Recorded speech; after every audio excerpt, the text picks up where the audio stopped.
Mesdames et messieurs, bonjour. Il est 6h30 et nous sommes le dimanche 21 novembre 2021.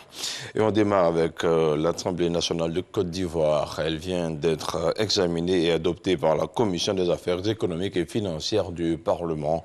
La loi de finances portant budget de l'État pour l'année 2022 a été présentée à l'Assemblée nationale. Au moins 5 ministères, dont celui de la communication et de la culture, ont vu leur budget adopté jeudi dernier. Plus de détails avec Dangui.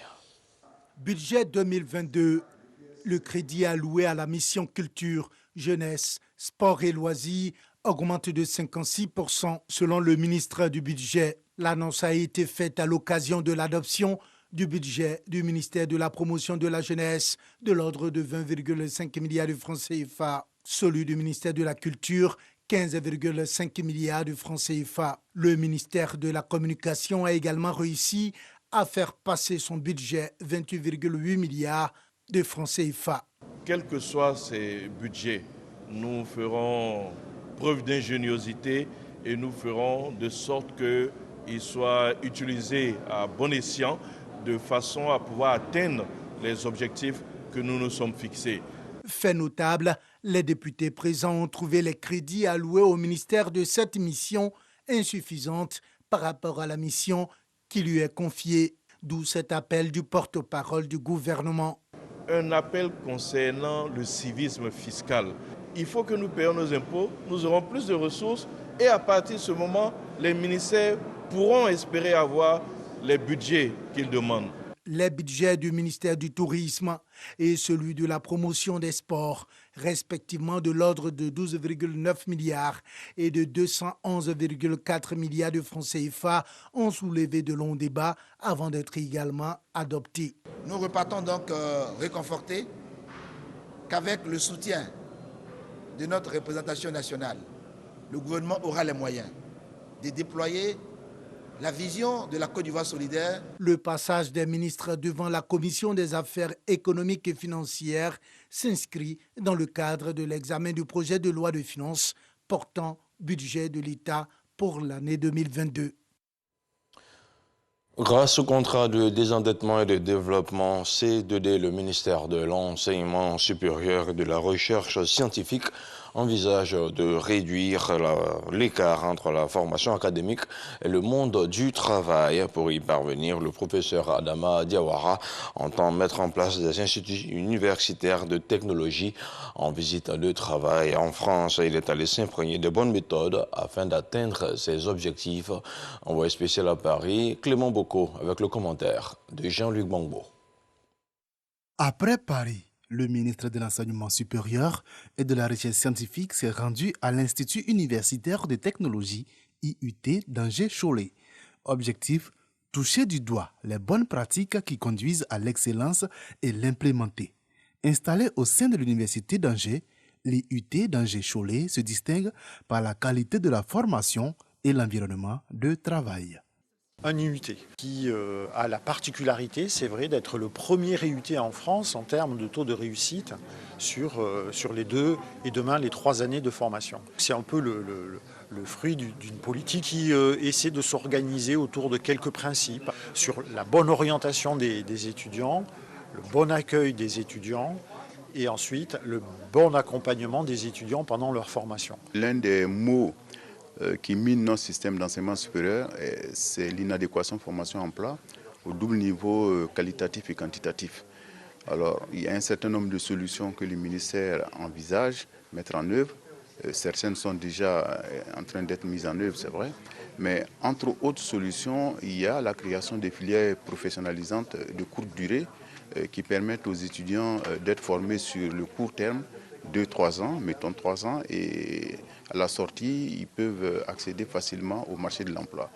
Et cela va passer par la création d'instituts universitaires de technologie, d'abord à Cocody, orientation scientifique, et ensuite à l'université Alassane Ouattara de Bouaké, orientation économique et commerciale et sciences sociales probablement. L'instauration prochaine des IUT dans les universités ivoiriennes entend être une aubaine pour les jeunes qui souhaitent s'insérer rapidement dans la vie professionnelle. Une action possible grâce au financement provenant du contrat de désendettement et de développement C2D. 500 tables bancs et 1000 kits scolaires aux établissements scolaires du département de Kounaïri. Ajoutez à cela un lot de matériel sanitaire destiné aux centres de santé urbains de Kongasso et aux centres de santé ruraux de cette sous-préfecture. C'est un geste du député de la circonscription et il vise à soutenir les efforts du personnel sanitaire et éducatif de la localité. On en parle avec Mahama Traoré. Pour avoir reçu 500 tables bancs et 1000 kits scolaires, l'inspecteur de l'enseignement préscolaire et primaire du département de Kounaïri esquisse des pas de danse pour manifester son soulagement.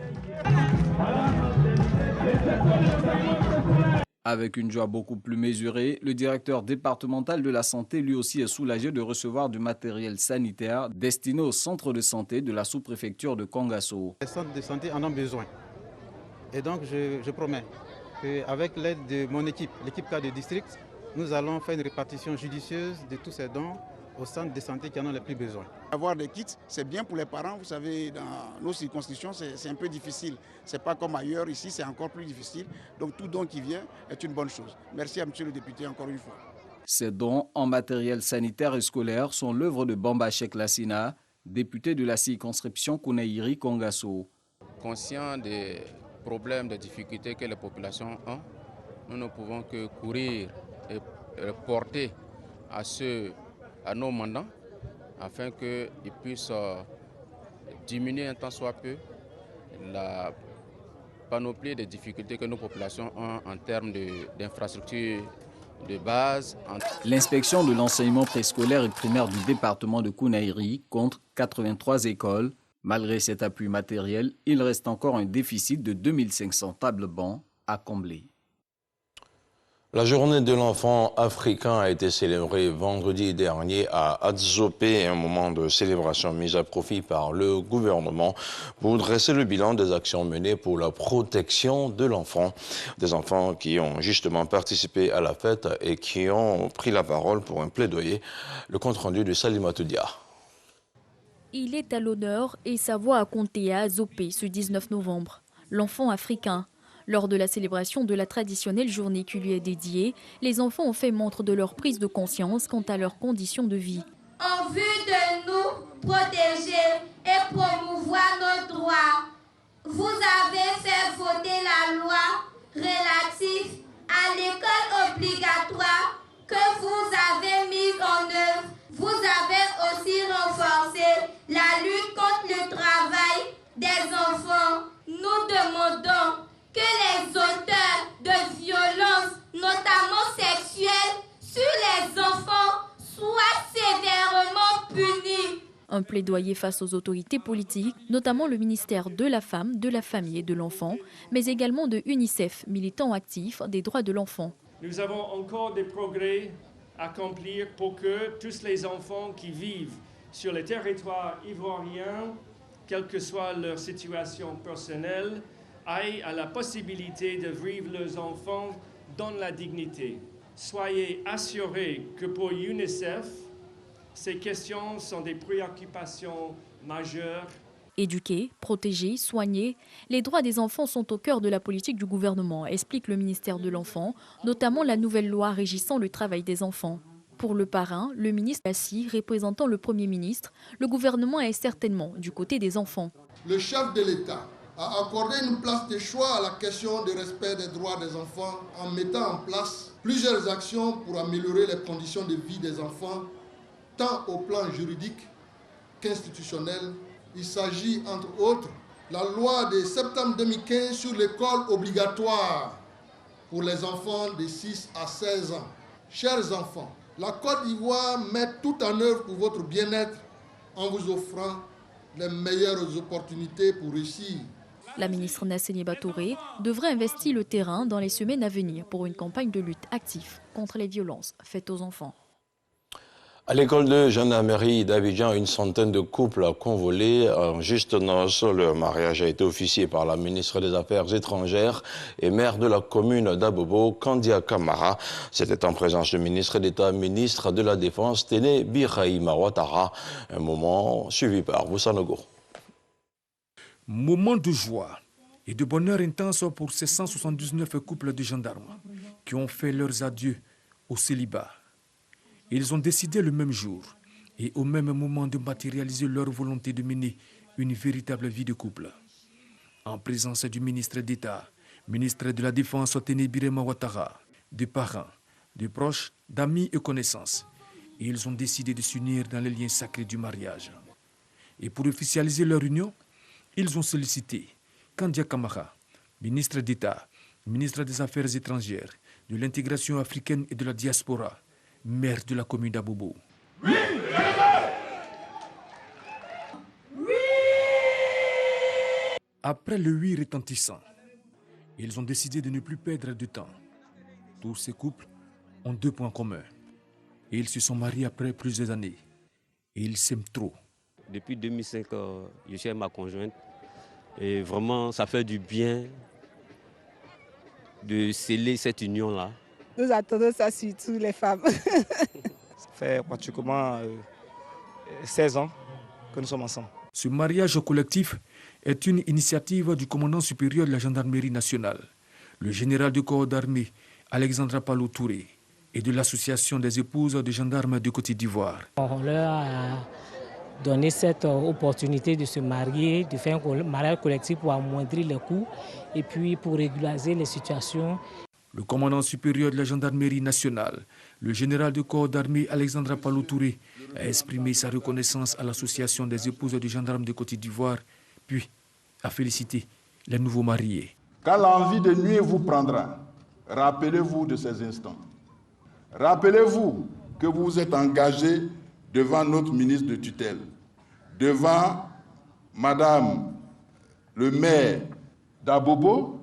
Rappelez-vous des regards de la nation, afin que vous soyez des foyers où votre exemple va servir pour beaucoup. Quant à la marraine, Kandia Kamara, elle a exhorté les nouveaux mariés à faire preuve de compréhension et d'entente.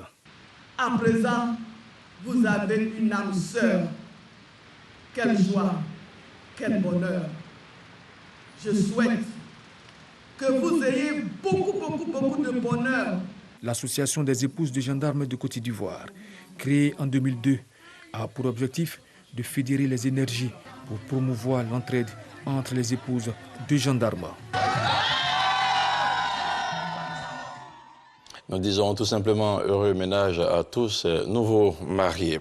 Il y a un peu plus d'un mois décédé à Abidjan, Anoma Brou Félix, le virtuose de la guitare et prince de la musique, à qui nous quittait à l'âge de 86 ans. Sa famille vient de recevoir la compassion du gouvernement ivoirien. C'était compte rendu de Jean-Marc Djadji.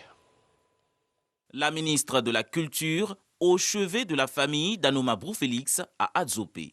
C'est au nom du chef de l'État Alassane Ouattara que la ministre Arlette Badou Nguessan est venue exprimer sa compassion à la famille de ce pionnier de la musique ivoirienne décédé le 2 octobre dernier.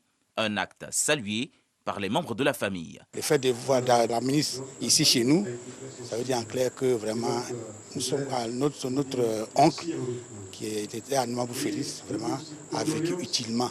Aujourd'hui, elle est notre responsable, elle est la personne la bien éduquée qui est au-dessus de notre corporation et qui nous chapeaute en quelque sorte. Donc sa présence ici est pour moi une fierté pour nous, une fierté pour notre musique collective. Cette visite de la patronne de la culture ivoirienne est l'expression parfaite des valeurs d'excellence et de mérite qu'incarne la musique d'Anoma Brou Félix, grand défenseur de la musique acquiée et de la culture ivoirienne. Je voudrais dire aux parents de notre icône Anoma Brou Félix qui ne sont pas seuls à pleurer, c'est toute la Côte d'Ivoire qui pleure, spécialement tout Azopé qui pleure parce que nous venons de perdre un baobab. Bien d'artistes ont pu bénéficier de l'homme pour exceller. Ce court séjour est mis à profit par la ministre Arlette Badou Nguessan pour visiter le siège de la direction régionale de son département ministériel et la maison des jeunes d'Adzopé baptisée Anoma Brou Félix.